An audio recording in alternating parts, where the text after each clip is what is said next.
Love and danger share the same ocean. And one fisherman was about to learn that some treasures are not meant to be caught.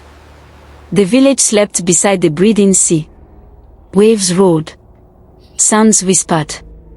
And the moon hung like a watching eye. Among the huts of palm and smoke lived a man named Kofi. A fisherman. Strong. Quiet. Alone. Every dawn, he pushed his wooden canoe into the surf. Every dusk, he returned with nets heavy or empty. The sea was both his friend and his hunger. The elders warned. The ocean feeds, but it also remembers. Kofi smiled at their sayings. He was young. He was brave. He did not fear water or spirit. One night, the wind changed. The air smelled of salt and secrets. The sea called louder than before. And Kofi could not sleep. He rose, took his lantern, took his paddle, and went alone into the dark. The waves glowed faintly, as if stars had fallen beneath them. He threw his net wide. It sank with a soft sigh.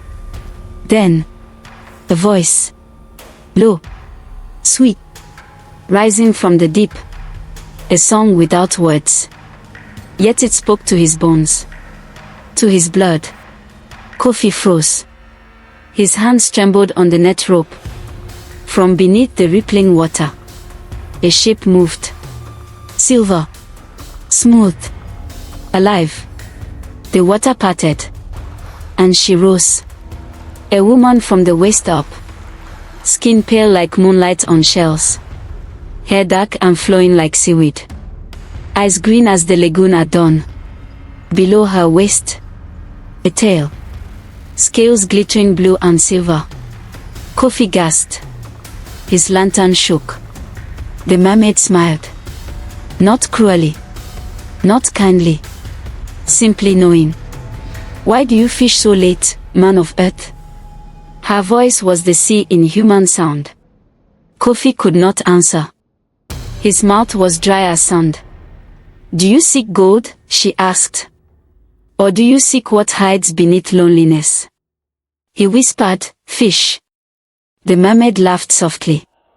The sound rippled through his chest.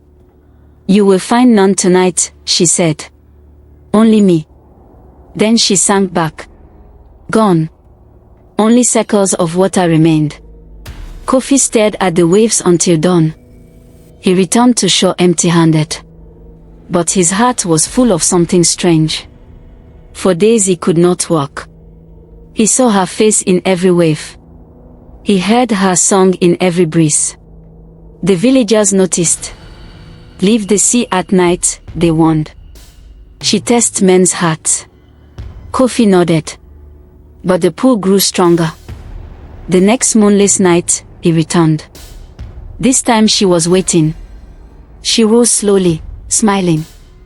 You came back. He said, I had to. And so began their secret meetings. Night after night. Beneath the watching stars. Kofi spoke to the sea woman. She told him of coral palaces. Of whales that remembered the world's first dawn. Of storms that were spirits' quarrels. He told her of nets and hunger. Of his dead parents.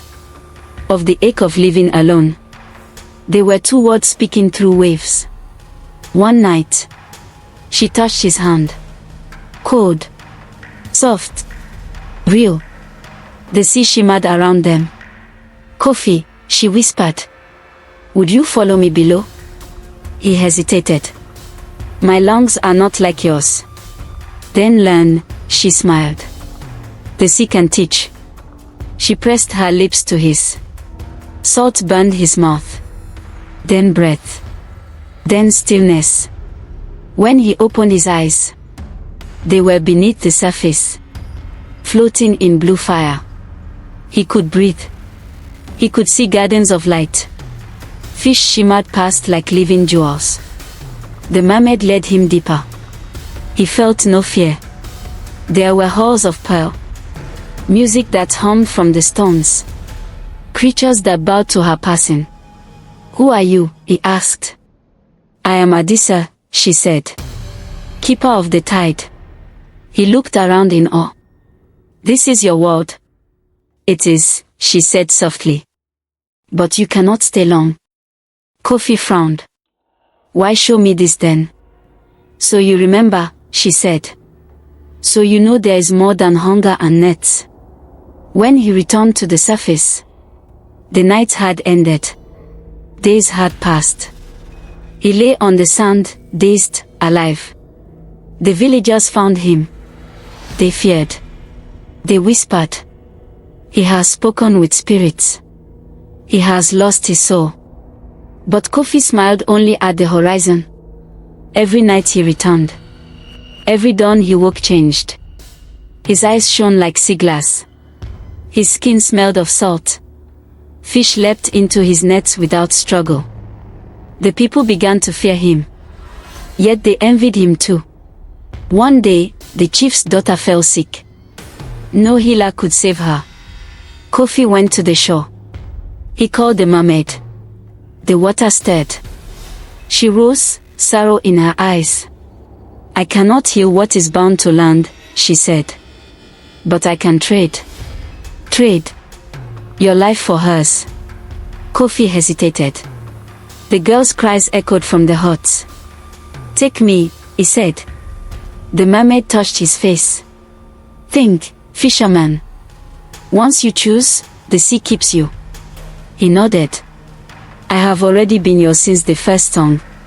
She smiled sadly. Then come. They disappeared beneath the waves. At dawn, the villagers found the chief's daughter walking from her hut, healed. But Kofi was gone. His boat floated empty on the tide. They built a small shrine on the beach. They left shells and candles. Sometimes at dusk, the sea would glow. And a song, half human, half water, would drift across the shore. Years passed. Children grew hearing his story. Never chase what the sea hides, the elders said. For every gift it gives, it takes a heart. Yet some nights, when the moon is kind, fishers swear they see a figure below the waves. A man with eyes like emerald light, swimming beside a woman of silver scales. He smiles. He does not rise. He has found his peace beneath the tide. The heart that hunts what lies beyond its world may find wonder, but must be ready to pay the ocean's price. Love and danger share the same ocean, and the sea never forgets its promises. If this story touched your heart, remember to like, share, and subscribe to the story Baobab, where every tale carries the wisdom of our ancestors and the heartbeat of Africa.